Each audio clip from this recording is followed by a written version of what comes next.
సమస్త జగములు రక్షించే సకల జ్ఞానమూర్తి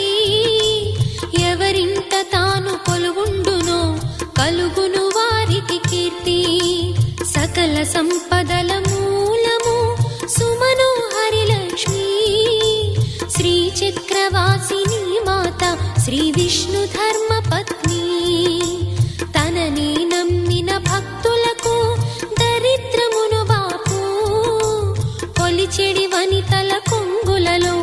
బంగారము నింపు అష్టలక్ష్ముల రూపున అవతారం దాల్చినది కష్టములను తొలగించగా భూమిలో వెలసినది లక్ష్మీదేవి కథా శ్రీ లక్ష్మీదేవి కథా లక్ష్మీదేవి కథా శ్రీ లక్ష్మీ